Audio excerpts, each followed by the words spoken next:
(2024년 5월) 첫째 주 뉴스 시작하겠습니다. 보건복지부는 오늘 골다공증 치료제의 건강보험 급여기간을 기존 1년에서 3년으로 늘린다고 밝혔습니다.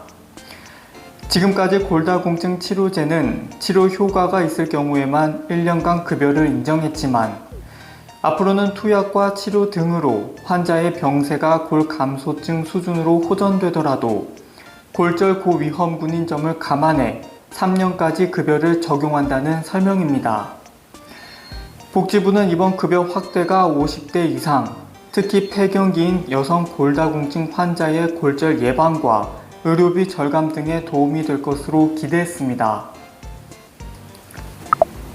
정부가 올해 참외와 수박 등 과채류가 작년과 비슷한 규모로 공급될 것으로 전망했습니다. 농림축산식품부는 29일 브리핑을 통해 참외는 올해 초 부진했던 작황이 많이 회복돼 5월부터는 공급량이 작년 수준으로 증가할 것이라며 여름철 수박도 초기 작황이 양호해 공급이 안정적일 것이라고 밝혔습니다. 올해 아파트 등 공동주택 공시가격이 작년보다 평균 1.52% 상승한 수준으로 확정됐습니다. 국토교통부는 올해 1월 1일 기준으로 조사해 산정한 공동주택 1,523만 가구의 공시가격을 오는 30일 확정 공시한다고 밝혔습니다. 이는 지난달 19일부터 이달 8일까지 공동주택 공시가격 열람안에 대한 주택 보유자와 지방자치단체의 의견을 수렴한 결과입니다. 29일부터 알레르기 비염, 기능성 소화불량, 요추추 간판 탈출증 치료를 위한 한방첩약에도 건강보험 혜택이 적용됩니다. 보건복지부는 이 같은 내용의 첩약 건강보험 적용 2단계 시범 사업을 실시한다고 밝혔습니다. 복지부에 따르면 2단계 시범 사업에서는 건강보험 적용 범위와 기간, 참여 의료기관이 이전 1단계 사업보다 대폭 확대됐다고 밝혔습니다. 시범사업 대상 질환은 기존의 월경통과 안면신경마비, 뇌혈관 질환 후유증 외에 새로 추가된 알레르기 비염, 기능성 소화불량, 요추추 간판 탈출증 등 모두 6개 질환으로 뇌혈관 질환 후유증과 관련해서는 65세 이상이던 대상 연령이 전 연령대로 넓어집니다. 오늘 5월부터 출퇴근 시간대 혼잡도가 높은 서울 지하철 4호선과 7호선의 운행 횟수가 각 2회씩 늘어날 예정입니다. 서울교통공사는 혼잡도 완화를 위해 5월 1일 첫 차부터 4호선은 출근 시간대에 7호선은 퇴근 시간대에 각각 2회씩 운행 횟수를 늘리겠다고 밝혔습니다. 공사 측은 이번 확대 운영을 통해 4호선 최대 혼잡도가 135%까지 감소할 것으로 기대하고 있습니다. 웹소설 관련 표준계약서가 만들어집니다. 문화체육관광부와 공정거래위원회는 4월 30일 창작사와 제작사, 플랫폼사 등과 함께 웹소설 생태계 상생 환경 조성을 위한 협약을 맺었습니다. 이번 상생 협약문에는 불법 유통 근절과 표준 식별체계 개발 등 업계 주요 현황과 창작자 권리를 보호하기 위한 매출 관련 정보 제공, 휴재권 보장, 계약 종료권 등의 합의 사항이 담겼습니다. 이는 웹소설 산업 관련 협회 단체가 모여 작년 9월 출범한 웹소설 상생 협의체가 12차례에 걸쳐 웹소설 창작자와 업계의 의견을 수렴한 결과인데요. 문체부는 상생협의체 논의를 반영해 출판권 설정 계약서, 전자출판 배타적 발행권 설정 계약서, 연재 계약서 등 웹소설 표준 계약서 3종을 마련해 올해 안에 고시할 예정입니다. 국토교통부는 5월 1일부터 기존 알뜰교통카드 서비스를 대체할 교통비 환급 서비스 K패스 사업이 본격 시행된다고 밝혔습니다. K패스는 월 15회 이상 정기적으로 버스와 지하철, GTX 등을 이용하면 다음 달의 지출 금액의 일정 비율을 돌려줍니다. 환급 비율은 일반의 경우 20%, 청년층은 30%, 저소득층은 53%가 적용됩니다. 정부는 K패스 자체 혜택 외에도 카드사별로 추가 혜택을 제공하고 있는 만큼 실질적 절감 효과는 더 클 것으로 보고 있습니다. 뺨에 손가락을 살짝 댄 채 깊은 명상에 잠긴 듯한 국보, 반가 사유상을 3D로 즐길 수 있게 됩니다. 국립중앙박물관은 금동미륵 보살 반가 사유상을 포함한 소장유물 16건의 3D 데이터를 온라인으로 공개한다고 밝혔습니다. 공개된 3D 데이터 정보는 누구나 무료로 내려받을 수 있으며 출처를 정확히 표기한 뒤 자유롭게 사용할 수 있습니다.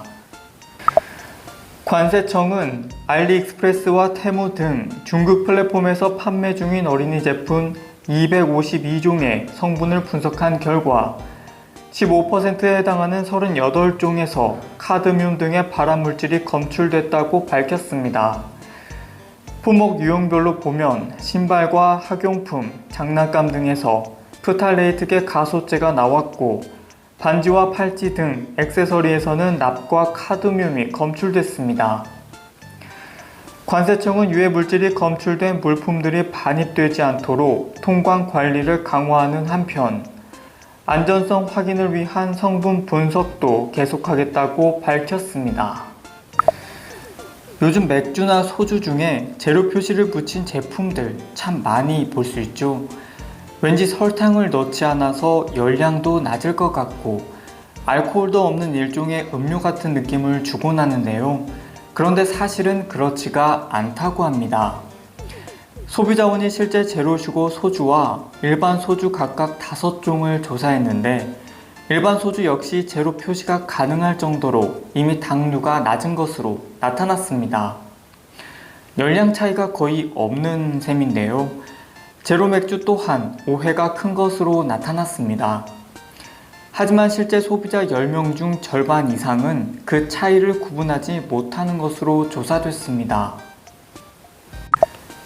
정부가 최근 고물가 원인의 하나로 지목된 복잡한 유통 과정과 과도한 마진 등의 문제점을 개선하고 유통 비용을 줄이기로 했습니다. 농림축산식품부는 기획재정부, 해양수산부 등 관련 부처와 함께 농수산물 유통구조 개선 방안을 발표하고 가격의 49.7% 수준인 유통 비용을 10% 이상 줄이겠다고 밝혔습니다. 먼저 도매시장 공공성과 효율성을 높이기 위해 기존 도매시장 법인의 지정 기간이 만료되면 성과를 평가해 재지정 여부를 결정하고 신규 법인은 공모제를 선정하기로 했습니다. 저소득층 청년 대상의 청년내일 저축계좌 올해 신규 가입자를 21일까지 모집합니다. 가입 대상은 근로소득 월 50만원 초과해서 230만원 이하, 만 19세에서 34세 청년이며 3년간 매달 10만원씩 360만원을 저축하면 정부가 월 10만원씩을 추가 적립해 만기 때 원금 720만원과 이자를 받을 수 있습니다. 정부가 오늘 청년과 육아 등으로 경력이 단절된 여성들의 적극적인 사회 진출을 위한 지원책을 내놨습니다. 산모 남편의 출산 휴가를 20일 확대하고 육아휴직 급여도 단계적으로 인상하기로 했습니다. 또 세제 지원을 받을 수 있는 업종 제한을 폐지해 다양한 업종의 진출을 지원하기로 했습니다. 이와 함께 현재 통상임금의 80%, 월 상한 150만원 수준인 육아휴직 급여를 단계적으로 인상하기로 했습니다. 또 개인 종합 자산 관리 계좌 ISA 제도도 통합형으로 전면 개편해 수익 개선을 확대하기로 했습니다.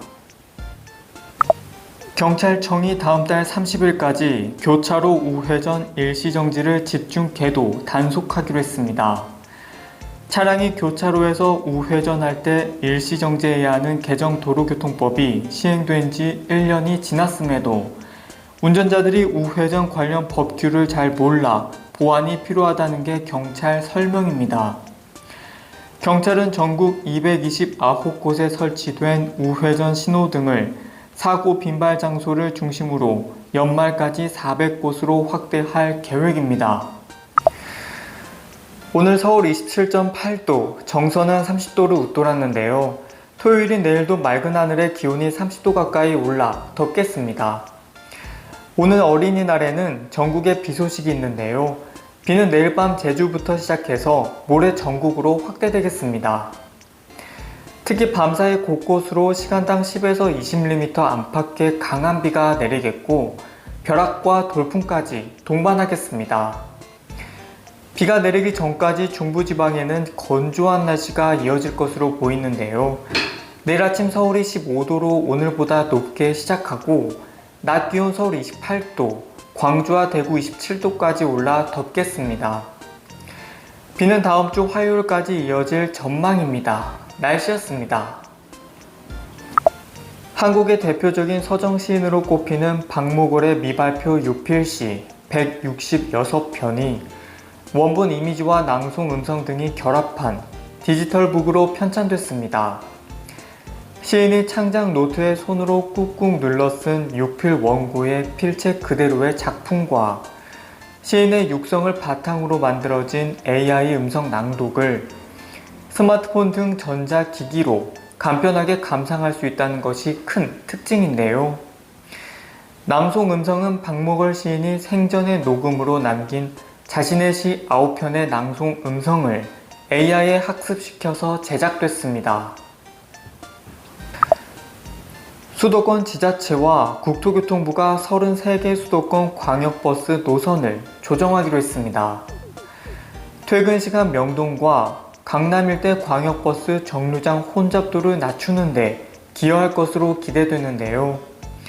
다음 달 29일부터 5개 노선을 특정 시간에 한해 역방향 운행시키기로 했고 15개 노선은 중앙버스 전용 차로가 아닌 가로변 차로를 이용하도록 조정하기로 했습니다. 소비자에게 알리지 않은 채 먹거리나 생활제품의 용량을 줄이면서 가격은 유지할 경우 8월부터는 과태료가 부과됩니다. 공정거래위원회는 이 같은 내용의 사업자의 부당 소비자 거래 행위 지정 고시를 개정하고 우유, 커피 같은 식품과 화장지, 샴푸 같은 생활용품은 용량 변경을 반드시 고지해야 한다고 밝혔습니다. 대표적인 봄나물인 곰취가 출하를 시작했습니다. 곰이 먹는 산나물이라고 해서 붙여진 이름이 곰취인데요. 5월 3일부터 양구 곰취 축제가 개막한다고 합니다. 특히 곰취는 양구를 대표하는 농산물인데요.